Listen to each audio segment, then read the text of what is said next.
Welcome to the Go Find Out podcast.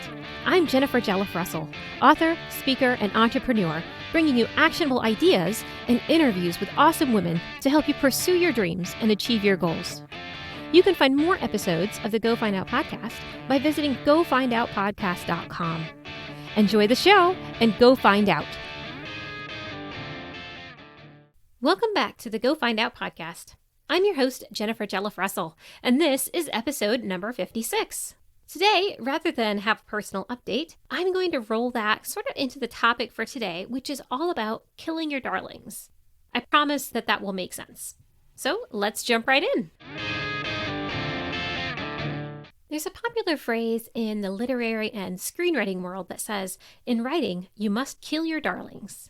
Now, this quote has been attributed to William Faulkner and basically means that as a writer, you must be objective about your work to be able to not just kill off a character, but also remove dialogue or unimportant plots to make the piece of work stronger. That as a writer, you have to be willing to remove parts of the book that you might love as a creator, but which don't lend themselves to making a better overall book.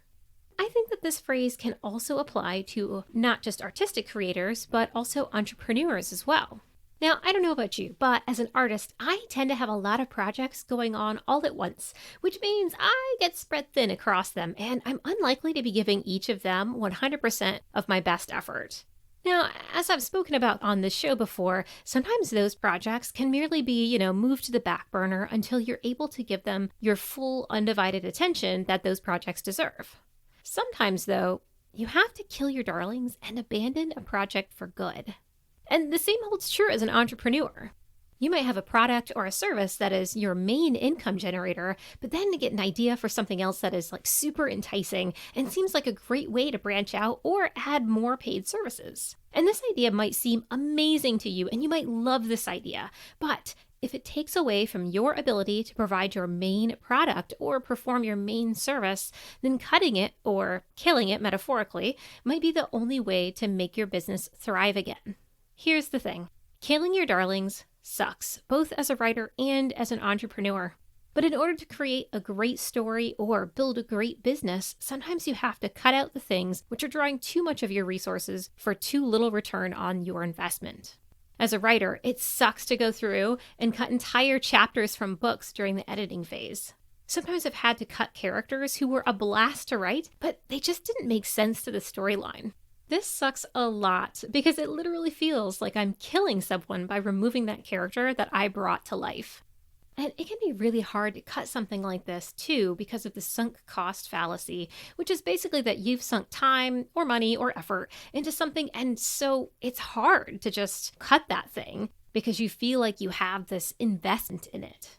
The problem is that the longer you continue to sink time, money, or effort into this thing, the harder it is to actually let it go. As an example, on the entrepreneur side, for the longest time, I put off revamping my Evergrowth Coach career coaching website.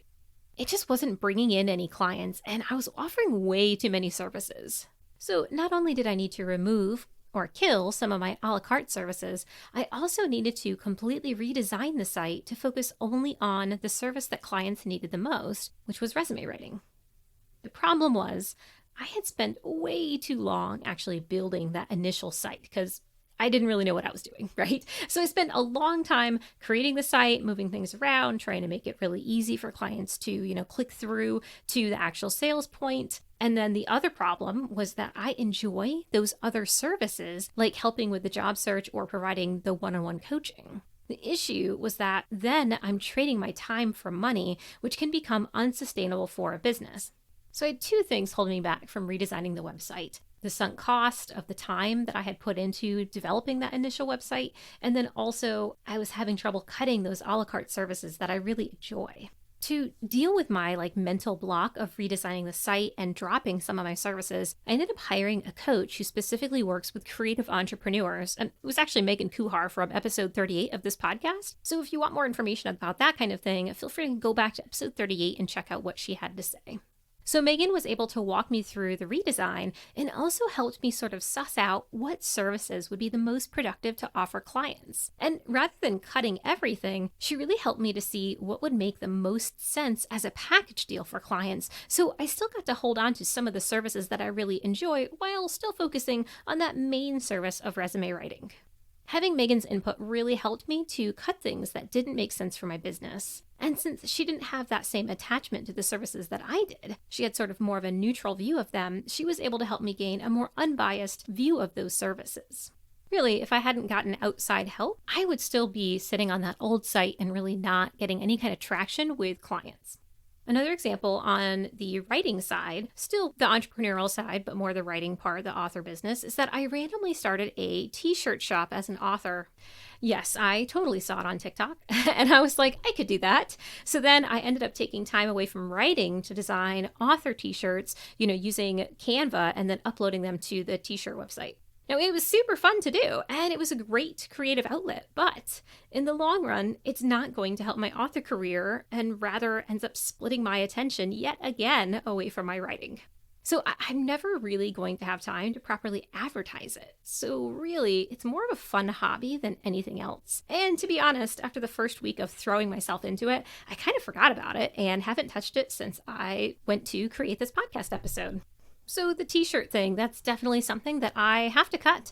And while it might not seem like that big of a deal to cut it, it is so tempting to just hold on to it just for a little bit longer, just in case. But does having it make my author business any stronger? No. I mean, at least not at this time. And honestly, after a few minutes of digging through my t-shirt, shop and trying to remember what the t-shirts look like that I designed, I found that I am not impressed by what I created. So yeah. So if you are struggling to cut something from a creative work or from your business because you know that it's a time suck and it's not making your business any stronger, then this might help. Rather than cutting that thing completely, decide if it's something that you can cut just temporarily. So if it's a scene in a book, cut it from the manuscript and paste it into another document that's just for cuts. I actually have a cut scenes Word document for every book that I've written. Occasionally, I do end up using something from those cut scenes, like in a future book, especially when it comes to series that I write. But honestly, in the long run, it just makes me feel better to have somewhere to put those scenes that I spent so much time writing when they don't make it into the final book. But at least it makes me feel better knowing that they're somewhere just not published. And when it comes to deleting your darlings in a business or, cutting something from your business, consider if it's possible to just not sink any more time, money, or effort into that thing. If it's not making your business any stronger, is it something that you can maybe put on hold temporarily? Doing so might give you the time that you need in order to assess that product or service's worth to your overall business strategy and help you make a decision of whether or not to permanently cut it. And remember, just because you're cutting something now, it doesn't mean it's off the table forever. All right, I hope you enjoyed today's show. Join me next time where I chat with Susie Sung about her journey of taking control of her life to start a podcast and become a published author. Until then, go find out.